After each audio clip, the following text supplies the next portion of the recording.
আমাদের বেঁচে থাকাটা ক্রমশ কঠিন হয়ে যাচ্ছে। অনিক দত্তের ছবি ভবিষ্যতের ভূত বন্ধ নিয়ে রায় দিল সুপ্রিম কোর্ট।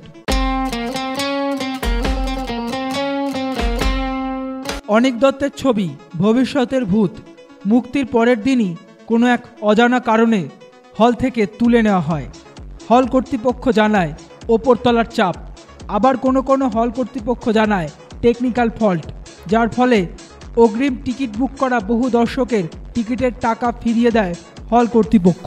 কিন্তু অজানা থেকে যায় আসল কারণটা ঠিক কী, কে সেই ওপরতলা, কার নির্দেশে এই ছবি বন্ধ করা হচ্ছে। প্রশ্ন উঠতে শুরু করে, কী এমন আছে ভবিষ্যতের ভূতে যা ওপরতলার বিড়ম্বনার কারণ। সেন্সর সার্টিফিকেট পাওয়া এই ছবিটিকে কেন বন্ধ করতে চাইছে ওপর মহল। ছবির নির্মাতাদের তরফ থেকে জানানো হয় যে ছবির মুক্তির আগে পুলিশ ছবিটি দেখতে চায়। পুলিশের মতে এই ছবি বাংলার রাজনীতিতে বিশেষ প্রভাব ফেলতে পারে, বিশৃঙ্খলার সৃষ্টি করতে পারে। সত্যি যদি এমন কিছু ছবিটিতে থেকে থাকে তাহলে সেন্সর বোর্ড কেন সার্টিফিকেট দিল ছবিটিকে। অনিক দত্তের ছবি ভবিষ্যতের ভূত বন্ধের প্রতিবাদে চলতে থাকে নানান কর্মসূচি। বহু বুদ্ধিজীবী, অভিনেতা অভিনেত্রী ও নানান শিল্প সংস্কৃতির মানুষ পথে নামে। এসএফআই, ডিওয়াইএফআইয়ের মতন ছাত্র সংগঠনগুলিও পাশে এসে দাঁড়ায় এই ছবির নির্মাতাদের পাশে। এই নিয়ে ছবির নির্মাতারা দেশের সর্বোচ্চ আদালত সুপ্রিম কোর্টে আবেদন জানায়। সব শুনে সুপ্রিম কোর্ট জানিয়েছে কোনো মতে বন্ধ করা যাবে না অনিক দত্তের ছবি ভবিষ্যতের ভূত। সেন্সর বোর্ডের সার্টিফিকেট পাওয়া কোনো ছবিকেই বাধা দেওয়া যাবে না।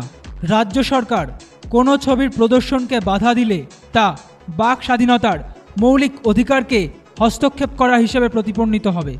একই সঙ্গে দেশের সর্বোচ্চ আদালত পশ্চিমবঙ্গ রাজ্য সরকারের মুখ্য সচিব ও স্বরাষ্ট্র সচিবের কাছ থেকে এই ছবি বন্ধের বিষয়ে জবাব তলব করেছে এবং আদালত তাদের নির্দেশ দিয়েছে এই ছবি প্রদর্শনের ক্ষেত্রে যাতে কোনো রকম বাধা তৈরি না হয় সেই বিষয়টিকে নিশ্চিত করতে হবে তাদের। মুক্তির প্রথম দিনে যারা ছবিটি দেখেছেন তাদের মতে এই ছবির মধ্যে দিয়ে অনিক দত্ত বাংলার সমসাময়িক বিশৃঙ্খল রাজনৈতিক ও সাংস্কৃতিক অবক্ষয়ের চিত্রটি ফুটিয়ে তুলেছেন। চরম ইত্যাদি বিষয়কে ব্যঙ্গ করে পরিচালক অনিক দত্ত একটি পলিটিক্যাল স্যাটায়ার ধর্মী ছবি নির্মাণ করেছেন। পরিচালক অনিক দত্ত বরাবরই একজন প্রতিবাদী চরিত্র। সম্প্রতি কলকাতা আন্তর্জাতিক চলচ্চিত্র উৎসবের একটি সেমিনারে অনিকবাবু বলেন, উৎসব চত্বর প্রাঙ্গণে ছবি নেই কোনো সিনেমার, শুধু রাজ্যের মাননীয় মুখ্যমন্ত্রী মমতা বন্দ্যোপাধ্যায়ের ছবি। কিন্তু কেন, প্রশ্ন তোলেন তিনি। কোনো সভ্য দেশে এমনটা হয় না।